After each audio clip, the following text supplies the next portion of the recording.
Hello, I am Abby Chin. I am Naoko Funayama. And this is Women's League. We're so excited for this. We are so excited. So Naoko and I are good friends, but we are also women in sports broadcasting. We've got decades of experience behind us. Yeah. And we're also moms. Yeah, and we really started this podcast thinking there are so many of our friends that have such interesting stories on their journeys to becoming great journalists, great television personalities. And, it's not all glamorous. There's some struggles, but all those stories are so interesting and so intricate. And, we want to bring to light what it takes to be successful as a woman in this industry, right? In sports. It's also, while every journey is unique, we have a special journey in that we're women doing this in a very male-dominated industry, not only in television and broadcasting, but also in the sports world and covering professional sports.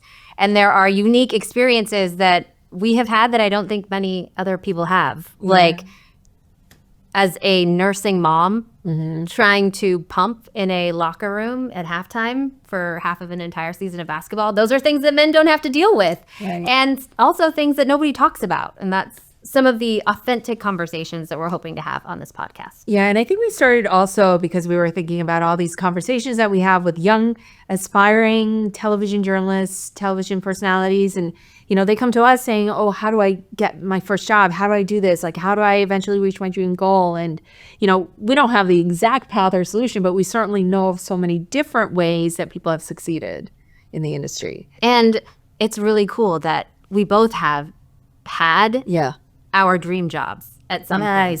That's so wild. Right. And so to be able to share that with everyone and kind of relive some of those amazing moments that we've each gotten to share between championships and being inside locker rooms, but also now having families and having a completely different perspective on priorities and how to balance all of that.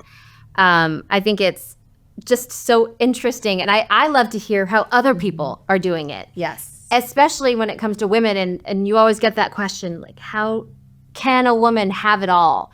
And to me, the answer is yes, but you can never have a balance. There will always be an imbalance. Yeah. I don't know. I don't know if women can have it all now. I don't. Something always gets compromised, right? Yes. Is it time? Is it your career? Is it attention on your kids? I don't know. I think something gets compromised, but how can you make it all fit? Yes. In the construct of your happy life or what you consider in your happiness. Right. So feeling good about yourself as well. Yeah. I mean, one thing that's difficult in sports is you have to be so immersed in it all the time. You're on your phone. It's consuming. It is so consuming. Yeah. And then when you're not consumed by it, you feel like you fall behind because you miss out on a story or you miss out on something that's happening. And it's especially difficult when you become parents. Because now, you don't want to be on your phone while trying to listen to your kid's day. You have those challenges happening. Well, also because you want to be present for everything. You need to be present. And inside the arena, physically, you have to be there for these games. But you also want to be present for your family and for your kids as they grow so fast. I mean, one thing we can say for sure is that there's no linear path to success in this industry. Sometimes you go this way, sometimes you go, so you have to move laterally or maybe you stop and then restart. But I don't think there's one, sure shot, winning combination of steps to take to get to your big dream or anything like that, right? Which is why we're so excited about these conversations, is to talk to all of these different people about what their paths are and how they got to where they are today. Yeah, we have such a great lineup of people. Yes, we do. And women who are just incredible at what they do, incredible at what they've accomplished, and are just genuinely good people who we really enjoy and love, actually. So we're excited to share that with you. But Naoko, let's start with us. Yes. I want to learn about you. Yes. Or tell you a little bit about us and why you should listen to what we have to say. Naoko, how did you fall in love with sports and get into this industry? It's funny, we were talking about it. I went very traditional route of getting a journalism degree, having a small market job to a bigger market. What was your first job? So my first job, I actually worked for a very short while at a small cable station in Maryland, but that allowed me to go to the Baltimore Ravens training camp, cover that, and do all that. I actually met like people that are now pretty, significant people in the industry now, or like made their way up to the national networks in that time. But yeah, like my path was pretty traditional. I don't know. I think even generally speaking, the traditional route is kind of when you get out of school, you get that first job in a really small market. The fact that you were able to work and not in a local news network setting in a relatively large market, that's pretty cool. Yeah. I mean, that's you're right. Like that was my path. Yeah. So like when people ask me how do you go about How'd you like get getting that your first job? Do you and remember? things like that?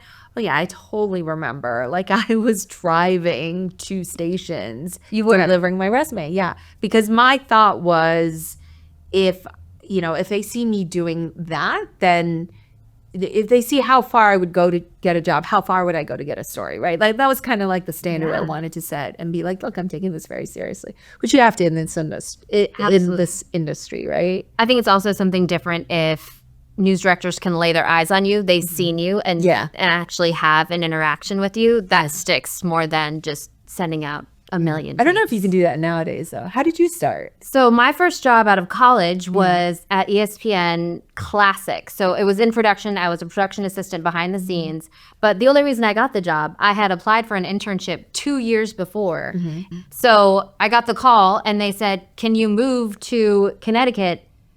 Well, first of all, they said, can you do an interview on Monday? And I said, absolutely. Where is Connecticut? I'm not sure I could have even found it on a map. Oh my God. I'm like, where do I fly into? Where is this? If anyone's ever been to Bristol, Connecticut, I want you to, I challenge you to find it on a map first before you go there.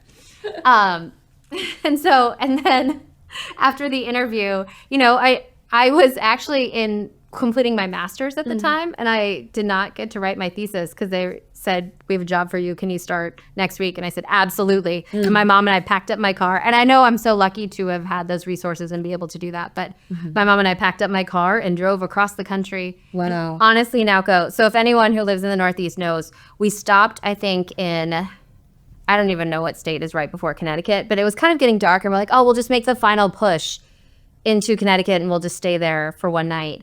And the next morning we woke up and drove 45 minutes and we were in Bristol because Connecticut is so small. And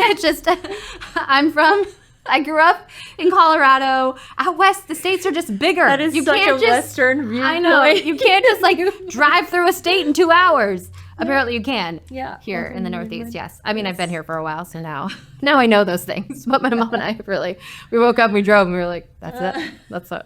So... We have humble beginnings. Right, exactly. I started behind the camera. Yeah. Okay, so then when did you first get your on-air job? My first on-air job was in Montgomery, Alabama. So you also went the small I did do a small market route. Yeah. And the only reason I got that job, it was part-time. I was making $9.50 an hour. And then I was also living in Birmingham, Alabama at the time. My significant other. For 50 cents an hour? Part-time. Wow. And then living in Birmingham, that's 80 miles. I was driving 80 miles in my car on my own dime 3 days a week. Wow, that's to be on air. Yeah. And in the South. So in the South, I mean, football reigns king, and Friday night high school football is huge. It's so much fun.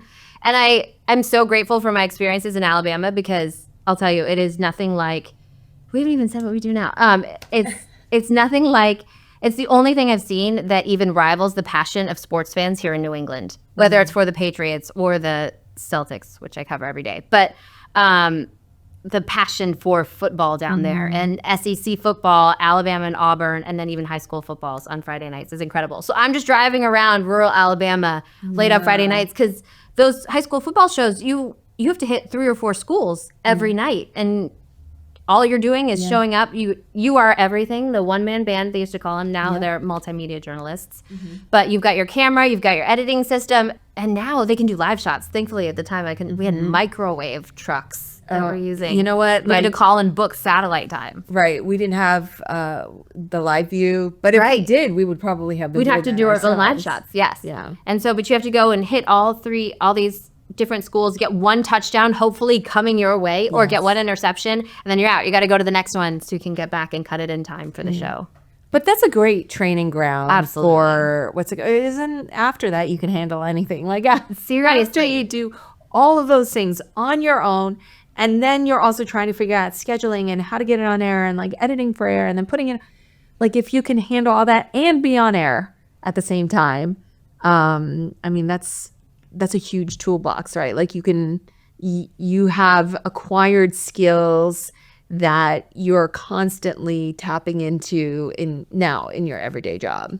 Well, and I like thinking on the fly, Yes. like organizing. Oh, and you said so. My first on-air job, the station, the sports director just happened to be a University of Colorado graduate, which is where I went. Nice. But it was really nice that I was able to take my experiences. The last thing that I worked on at ESPN was Monday Night Football. So to be able to see all of the elements that go into a production of that magnitude, I mean, that's the biggest game of the week. So much money and resources go into that. So to see what's possible when you have 8 different television trucks and 50 cameras across the field, and you can capture anything that happens at any moment, to be able to see what that is, and then to go from that to working for a local in market 134 or whatever Montgomery was. And so you know what's possible, but then you also know So this is what our you're PSA. capable of. Yeah, this is our PSA to all of you working out there in small markets. You can achieve your dreams. Yes, eventually. But you have to work hard. It's not easy. You talk about having to do all that stuff and then go on air. I remember there was an Alabama baseball practice. And so baseball, a summer sport in the middle of summer.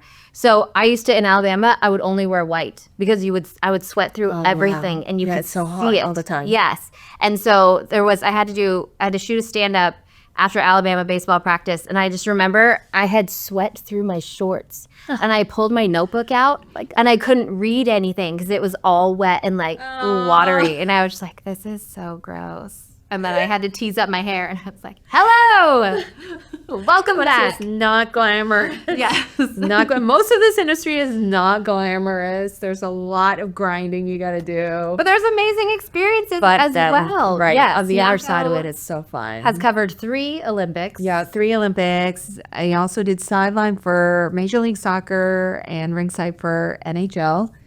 And it's all been like really fun. And like you said, like we've both been so lucky that we followed teams through championship runs. So me with the Bruins, you with the Celtics. And, I think to myself sometimes that, yes, of course we worked really hard, but I think we also got lucky with things like timing. No question. Being in the right market, being in the right place at the right time, just the pieces falling into place. And, I think I'm not, yes, a lot of it is hard work.